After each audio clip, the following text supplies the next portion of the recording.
धनबाद एक बार फिर गोलियों की आवाज से गूंज उठा है। जिले के लोयाबाद थाना क्षेत्र अंतर्गत आने वाले बांसजोड़ा इलाके में बुधवार को अवैध कोयला कारोबार पर वर्चस्व कायम करने को लेकर आजसू पार्टी और राम रहीम सेना के समर्थक आपस में ही भिड़ गए। दोनों पक्षों के बीच पहले तीखी नोक झोंक देखी गई और इसके बाद ये नोक झोंक कब हिंसक झड़प में बदल गई ये कहना मुश्किल है। दोनों पक्ष के लोगों की ओर से जमकर लाठी डंडों की बौछार हुई, जमकर गोलीबारी भी हुई। इस वारदात में आधा दर्जन से अधिक लोग गंभीर रूप से घायल हुए हैं। साथ ही कई गाड़ियों को उपद्रवियों ने तोड़ फोड़ कर रख दिया है। वही मिली जानकारी की माने तो बांसजोड़ा और उसके आसपास के इलाके में बड़े पैमाने पर चल रहे अवैध कोयला कारोबार और चोरी के खिलाफ आजसू नेत्री रजनी रवानी कई दिनों से स्थानीय पुलिस को ये सूचित कर रही थी। लिखित शिकायत दी गई थी। आरोप है कि इस शिकायत के बाद से ही अवैध खनन और तस्करी से जुड़े राम रहीम सेना के सिंडिकेट से जुड़े लोग आजसू कार्यकर्ताओं से नाराज थे। कोयला चोरी का आवेदन लेने गए थे थाना, वहाँ से हम लोग यहाँ आए, घर पे हम लोग सब बैठे हुए थे, पानी वानी पी रहे थे। ये लोग 200-250 की संख्या में आए हैं और मेरे साथ बदतमीजी करके रेप करने की कोशिश किया, डांग लाठी गोली चलाए ये लोग। जैसे पहले आके लोग पहले सबसे पहले गाड़ी फोड़ा ये लोग आके, उसके बाद हम लोग पे हमला किया। वीडियो भी है, वीडियो भी जारी किया जाएगा। ये लोग हमला किया, उसके बाद 2 घंटे से पुलिस यहाँ घूम रही है सिर्फ इधर उधर। सभी लोगों ने सोचा कि गाड़ी चेक करेंगे, समय देखा कि सब इधर उधर छटका। ये लोग गाड़ी में प्रशासन के द्वारा गाड़ी में बंदूक रखा गया ताकि गांव वालों को फंसाया जाए। गांव वाले के पास यदि बंदूक होता ना तो आज ये लोग इतना बढ़ता नहीं और गांव में चढ़ के ये नहीं करता, तांडव नहीं करता गांव में चढ़ के। यदि गांव वाले के पास बंदूक होता तो रोज कमाने खाने वाले लोग बंदूक चलाएंगे। ये लोग सिखा रहे हैं। प्रशासन पूरा टिका हुआ, पूरा इतना गंदा प्रशासन, इतना घटिया प्रशासन किसी में हम नहीं देखे थे। इतना घटिया, इतना गंदा।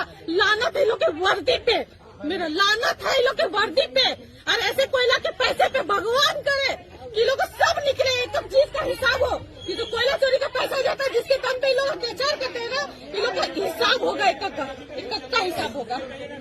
बुधवार को इसी रंजिश को लेकर हथियारों से लैस दर्जनों उपद्रवियों ने आजसू समर्थकों पर सुनियोजित हमला किया। हमलावरों ने लाठी डंडों से जमकर पिटाई की है। वहां खड़े करीब 6 से अधिक वाहनों को पूर्ण रूप से क्षतिग्रस्त किया है। जब स्थानीय ग्रामीणों ने बीच बचाव करने का प्रयास किया तो इलाके में दहशत का माहौल फैलाने के लिए उपद्रवियों ने कई राउंड अंधाधुंध फायरिंग शुरू कर दी। इस गोलाबारी में 60 वर्षीय स्थानीय बुजुर्ग किशन रवानी के शरीर में गोली लग गई है, जिससे वह लहूलुहान होकर गिर पड़े।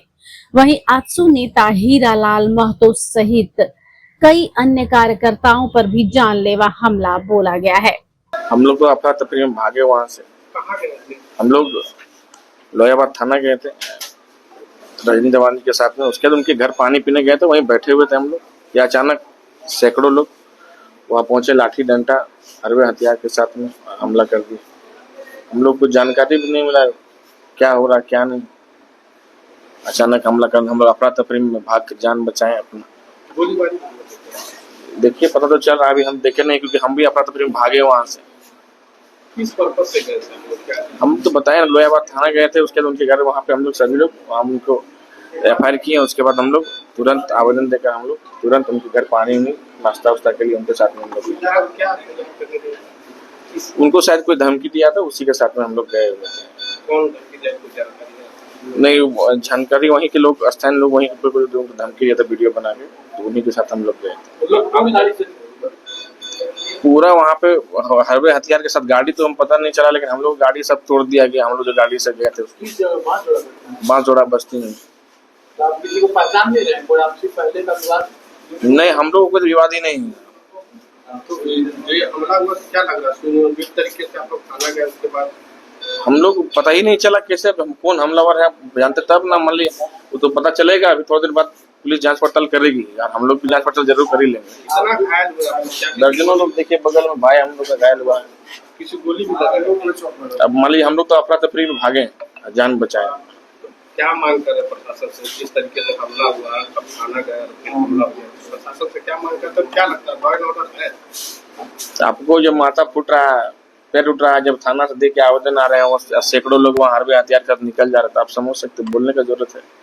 अच्छा, लगातार सरकार आवाज उठाते रहते हैं, कहीं ऐसा तो नहीं ना कि कोई आप मतलब हाथ लगा के बैठा हो आपको पीछे? नहीं, ऐसा किसी का हम कोई बुरा खराब किए ही नहीं है। लेकिन अब वहाँ तो एक चीज है कि कोयला के हमको जितना समझ में आ रहा है कि वो लोग रजनी रवानी को मारने आए थे, हम लोग साथ में गए, इसीलिए हम लोग भी ये हाल हुआ। मांग क्या कर रहे हैं प्रशासन से? जिस तरीके से इस जानलेवा हमला में कई लोगों को, देखिए प्रशासन मान लीजिए न्यायिक जांच करे।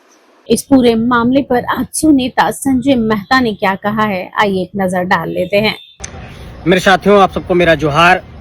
हमें सूचना मिली आज कि हमारे साथियों पर धनबाद के लोयाबाद इलाके में, जो बांसजोड़ा इलाका है लोयाबाद थाना क्षेत्र का, वहां पर हमला हुई है। हमारे साथी जो हीरालाल महतो जी हैं, हमारे साथी प्रदीप महतो जी हैं और बड़े भाई समान हैं, और रजनी रवानी जी। और लगातार ये हमारे साथी उस इलाके में जन मुद्दों पर लड़ाई लड़ते रहते हैं, पुलिसिया जुल्म के खिलाफ आवाज उठाते हैं, माफियाओं के खिलाफ आवाज उठाते हैं, जनता की लड़ाई लड़ते हैं। और ऐसे संघर्षशील नेताओं पर जानलेवा हमला की गई है और उस इलाके में आज फायरिंग भी हुई है। और हमारे जो साथी निहत्थे थे, पानी पी रहे थे और एक घर के समक्ष रुक करके उनको प्यास लगी तो वो बाहर बैठे थे और पानी पी रहे थे। उस बीच 150-200 की संख्या में लोग आए और उन लोगों पर हमला कर दिया, फायरिंग की गई। मैं धनबाद पुलिस से यह आग्रह करना चाहता हूं और धनबाद पुलिस को यह कहना भी चाहता हूं कि धनबाद में पूरे तरीके से माफियाओं का राज कायम हो गया है। कोयला माफियाओं की तूती बोलने लगी है। पुलिस उसके सामने सिर्फ मुख दर्शक बनी हुई है। धनबाद पुलिस का इकबाल पूरे तरीके से मर गया है। झारखंड पुलिस का इकबाल मर गया है। हर तरफ सिर्फ गोलियां चलती है, हर 2-3 दिन में गोलियां चलती है। झारखंड के अंदर हर तरफ कहीं ना कहीं लगातार गोलियां चल रही है। पुलिस में कहीं भी कानून का राज स्थापित करने को लेकर के कोई भी एक तरीके से कह सकते हैं कि उत्साह नहीं है। पुलिस पूरी तरीके से माफियाओं के साथ मिलकर के काम कर रही है। मैं धनबाद पुलिस से ये कहना चाहूँगा कि इस मामले में हमारे साथियों को परेशान ना किया जाए। हमें सूचना मिली कि उल्टा हमारे साथियों को परेशान किया जा रहा है और माफियाओं को संरक्षण दिया जा रहा है। यही धनबाद पुलिस है। धनबाद पुलिस से ये कहना चाहता हूँ कि हमारे साथियों को बिल्कुल भी परेशान ना किया जाए और जिन अपराधियों ने हमारे साथियों पर हमला किया है, जानलेवा हमला किया है, उनको गिरफ्तार किया जाए, उन पर प्राथमिकी दर्ज हो और कानून के तहत कार्रवाई करते हुए सलाखों के पीछे भेजा जाए।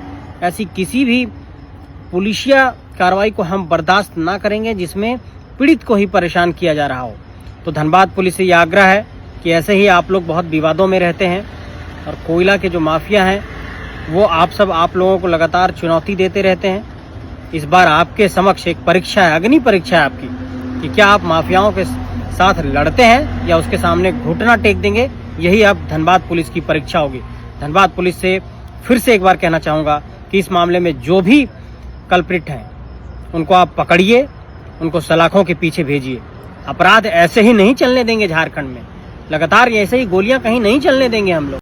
प्रशासन और सरकार पूरा फेल है। कोई चुनौती देके कोयला माफिया, बालू माफिया, लोहा माफिया अगर चुनौती दे के इस तरह घटना करता है तो सरकार और प्रशासन के लिए ये पूरा शर्म की बात है। और जितना भी निंदा किया जाए ये सरकार के बहुत कम है। जब नेता लोग पे ही हमला है तो राज्य में आम आदमी का क्या हाल है। इसलिए मैं कड़ी से कड़ी निंदा करता हूँ और ऐसे लोगों को गिरफ्तार करके कार्रवाई करे। गाड़ी से लोड पिस्टल बरामद किया गया है। जी हां, पुलिस को घटनास्थल से कई जांच और क्षतिग्रस्त वाहनों की तलाशी के दौरान कार के भीतर से एक अवैध लोडेड पिस्टल मिली है। पुलिस इस बात की जांच में जुट गई है कि यह हथियार किस गुट का है और किसने मंगाया था। वहीं लोयाबाद की हिंसक घटना के बाद हाई वोल्टेज ड्रामा देखने को मिला है। धनबाद के शहीद Nirmal Mahato medical college and hospital में परिसर में देखकर लग रहा है जैसे मानो हर ओर सिर्फ पेशेंट ही पेशेंट हो। जब सभी घायलों को इलाज के लिए सराय ढेला स्थित इस अस्पताल में लाया गया तो भारी संख्या में आजसू कार्यकर्ता और नेताओं का हुजूम देखने को मिला।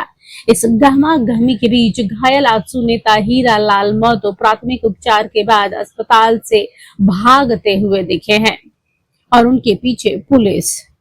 मौके पर कानून व्यवस्था संभालने पहुंची सराय ढेला थाना पुलिस ने जब उन्हें संदिग्ध मानते हुए कस्टडी में लेने का कोशिश किया, पीसीआर वैन में बैठाने लगे तो वहां मौजूद आजसू समर्थक उग्र हो गए और इसी का फायदा उठाते हुए हीरालाल महतो वहां से 9-2-11 हुए।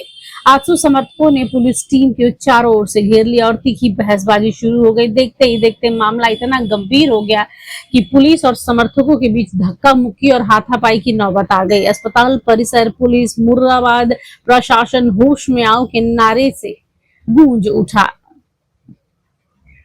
वहीं हीरालाल महतो अपने एक समर्थक की मोटरसाइकिल पर पीछे बैठकर रफू चक्कर होते हुए दिखे। उन्हें रोकने के प्रयास में सरायढेला थाना के एक सब इंस्पेक्टर भी जमीन पर गिरकर चोटिल हो गए हैं और नेता फरार होने में कामयाब हो गए। देखिए इन तस्वीरों को।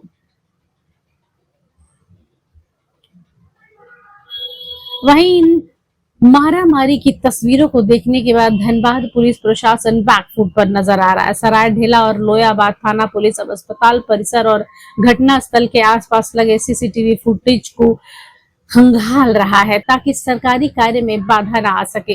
पुलिस के साथ मारपीट करने वाले की सटीक पहचान हो और उस पर एफआईआर दर्ज किया जा सके। हालांकि कोयलांचल में सुरक्षा व्यवस्था और पुलिस की कस्टडी से आरोपी के भागने जैसे गंभीर सवालों पर धनबाद पुलिस पहले से ही मुकदर्शक बनी हुई है। Bureau report HNN news.